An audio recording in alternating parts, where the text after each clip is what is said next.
السلام علیکم ناظرین، میں امید کرتا ہوں آپ سب اللہ کے فضل و کرم سے خیریت سے ہوں گے۔ تو جہاں جہاں اہل مسلم رہتے ہیں ان سب کو میری طرف سے عید الاضحیٰ مبارک، جس کی نسبت سے، جس کی وجہ سے اہل اسلام جو ہیں وہ حضرت ابراہیم علیہ السلام کی ہر سال جو ہے وہ سنت ادا کرتے ہیں اور قربانی دیا کرتے ہیں۔ تو یہ بہت بڑا امتحان تھا اور بہت بڑا امتحان ہے اگر اس کے فلسفے کو سمجھا جائے۔ حضرت ابراہیم علیہ السلام کی حیات طیبہ میں کم سے کم 3 واقعہ سخت ترین امتحان کی حیثیت رکھتے ہیں۔ اللہ کے نیک بندوں، خصوصاً بارگاہ الہی کے مقربین کے ساتھ اللہ تعالیٰ کا وہ معاملہ نہیں ہوتا جو عام انسانوں کے ساتھ ہے۔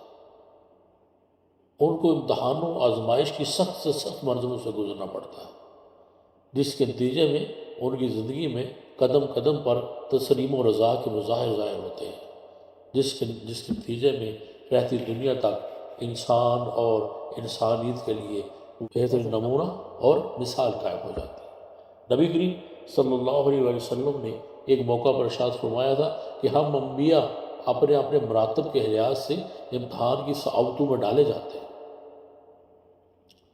حضرت ابراہیم علیہ السلام بھی چونکہ اولو العزم انبیاء میں شمار ہوتے ہیں، اسی قانون الہی کے تحت مختلف آزمائشوں سے دوچار ہونا پڑا، اور وہ ہر دفعہ امتحان میں کامل اور مکمل طور پر ثابت قدم رہے۔ نمبر 1، جب ان کو آگ میں ڈالا گیا تو اس وقت بھی وہ صبر و استقامت اور تسلیم و رضا کا ثبوت دیا انہوں نے۔ وہ تاریخ انبیاء کا انمول اور نادر ترین واقعہ ہے۔ انشاءاللہ زندگی نے موقع دیا تو وہ بھی اس کے بعد بیان کروں گا۔ اس کے بعد جب آپ اپنے شیرخوار بچے اسماعیل علیہ السلام اور نیک بیوی سیدہ ہاجرہ رضی اللہ عنہ کو فاران مکہ کے بیابان میں چھوڑ آنے کا حکم ملا تو وہ بھی کچھ معمولی امتحان نہ تھا۔ آزمائش اور سخت آزمائش کا وقت تھا۔ بڑھاپے اور پیری کی تمناؤں کے مرکز، دن رات دعاؤں کے ثمر اور گھر کے چشم و چراغ اسماعیل علیہ السلام کو صرف حاوی حکم کی تعمیل اور امتثال میں ایک بیاب و دانہ وادی میں چھوڑ آنا، اور اس طرح کے پیچھے مڑ کر بھی نہ دیکھنا کہیں پدری شفقت جوش میں آ جائے اور تعمیل حکم میں لرزش پیدا ہو جائے۔ یہ دونوں امتحان کچھ کم نہ تھے کہ تیسرے امتحان کا آغاز ہو گیا۔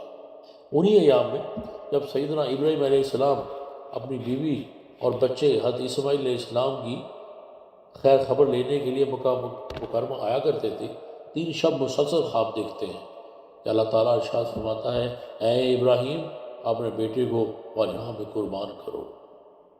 انبیاء کرام کا خواب بھی وحی الہی کا ایک حصہ ہوتا ہے۔ اس لیے سیدنا ابراہیم علیہ السلام رضا و تسلیم کا پیکر بن کر تیار ہو گئے کہ اللہ تعالیٰ کی اس مرضی کو جلد سے جلد پورا کر دیں، مگر چونکہ معاملہ صرف اپنی ذات سے متعلق نہ تھا بلکہ اس آزمائش میں کمسن بیٹا بھی شریک تھا، اس لیے بیٹے کو اپنا یہ خواب سنایا اور اللہ کی مرضی کو ظاہر کیا۔ کمسن صاحبزادے نے فوراً سر تسلیم خم کر دیا اور کہنے لگے، ابا جان اگر اللہ تعالیٰ کی یہی مرضی ہے تو انشاءاللہ آپ مجھے صابر پائیں گے۔ اس گفتگو کے بعد باپ بیٹے اپنی قربانی پیش کرنے کے لیے جنگل کی طرف روانہ ہو گئے۔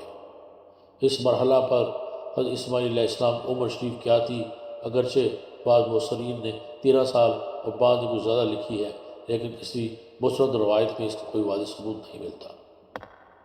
قرآن حکیم نے اس عمر کو اس طرح بیان کیا ہے کہ جب وہ لڑکا ابراہیم علیہ السلام کے ساتھ چلنے پھرنے کے قابل ہو گیا، اور بعض نے یہ ترجمہ کیا ہے سو جب وہ لڑکا ایسی عمر کو پہنچا کہ ابراہیم علیہ السلام کے ساتھ چلنے پھرنے لگے، اور بعض نے یہ ترجمہ کیا ہے کہ سو جب وہ لڑکا ایسی عمر کو پہنچا کہ ابراہیم کے ساتھ جد و جہد کرے۔ دراصل قرآن حکیم میں اسعا کا لفظ استعمال کیا گیا ہے، جس کے معنی جہاں چلنے اور دوڑنے کے آتے ہیں وہاں جد و جہد کرنے کے بھی ہیں، یعنی باپ کے ساتھ جد و جہد میں شریک ہوا۔ غالباً اسی وجہ سے بعض حضرات نے 13 سال عمر لکھی ہے، واللہ عالم۔ الغرض دونوں حضرات اللہ تعالیٰ کے حکم کو پورا کرنے کے لیے کعبۃ اللہ سے دور چلے۔ بعض تاریخی اور تفسیری روایت سے معلوم ہوتا ہے کہ درمیانے راہ شیطان نے 3 مرتبہ حضرت ابراہیم علیہ السلام کو بہکانے کی کوشش کی، لیکن ہر مرتبہ حضرت ابراہیم علیہ السلام نے اسے 7 کنکریاں مار کر بھگا دیا تھا۔ یہ منا کا میدان ہے جو پہاڑیوں کے درمیان واقع ہے۔ اللہ تعالیٰ نے حضرت ابراہیم علیہ السلام کے اس عمل کو قیامت تک حج کے مناسک میں داخل فرما دیا۔ ہر سال منا کے تینوں جمعرات پر لاکھوں حجاج اسی پسندیدہ عمل کی یادگار میں کنکریاں مارتے ہیں۔ بالآخر جب دونوں باپ بیٹا یہ بے مثال عبادت انجام دینے کے لیے منا کی قربانگاہ پہنچے تو سیدنا اسماعیل علیہ السلام نے فرمایا، ابا جان، ذبح کرنے سے پہلے مجھے ذرا اچھی طرح باندھ دیجیے تاکہ ذبح کے عمل میں تاخیر نہ ہونے پائے اور آپ اللہ تعالیٰ کے منشا کو جلد پورا فرما دیں۔ چنانچہ ابراہیم علیہ السلام نے اس طرح تیاری کی اور بیٹے کو آخری بوسہ دیا اور پیشانی کے بل خاک پر لٹا دیا۔ قرآن حکیم نے اس کیفیت کو اس طرح بیان کیا ہے، اور باپ نے بیٹے کو پیشانی کے بل خاک پر لٹا دیا۔ لیکن حضرت ابن عباس رضی اللہ عنہ اس کا مطلب اس طرح منقول ہے کہ ابراہیم علیہ السلام نے اس طرح کرو لٹا دیا کہ پیشانی کا ایک کنارہ زمین سے چھونے لگا۔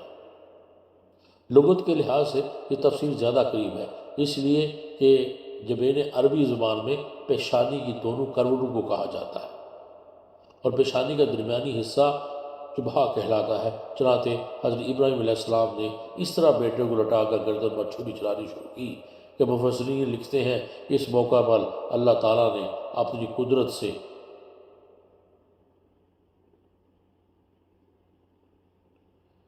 ایک بکرا پیچھ پہ حائل کر دیا۔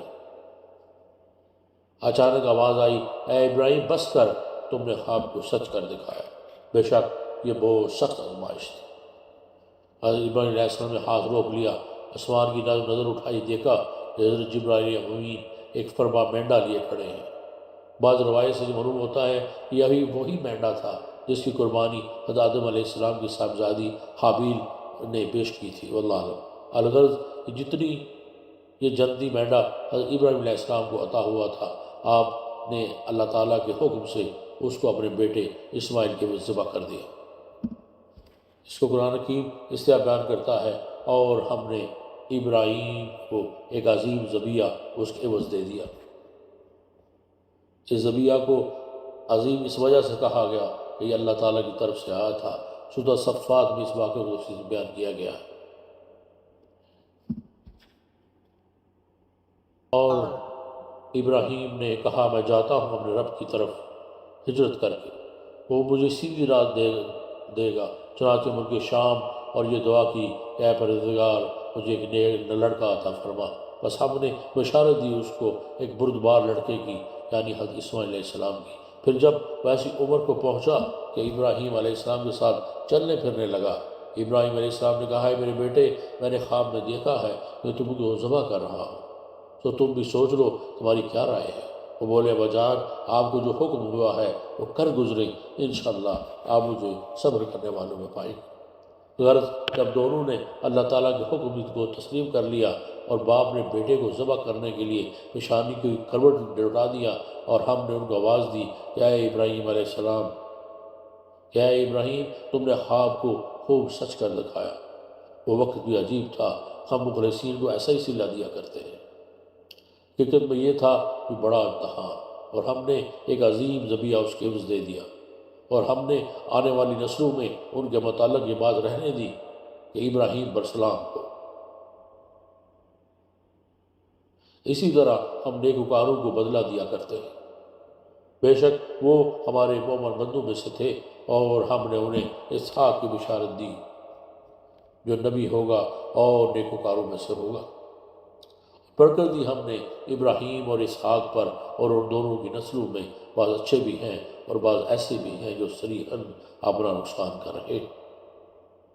اللہ تعالیٰ سے دعا ہے کہ اللہ تعالیٰ ہمیں اس قربانی کا صحیح مفہوم سمجھنے کی اور اس پر عمل کرنے کی توفیق عطا فرمائے۔ انشاءاللہ پھر اگلی ویڈیو میں ملاقات ہوگی۔ مجھے بھی دعا میں اپنا بہت خیال رکھیے اور مجھے بھی دعا میں یاد رکھیے۔ اللہ حافظ۔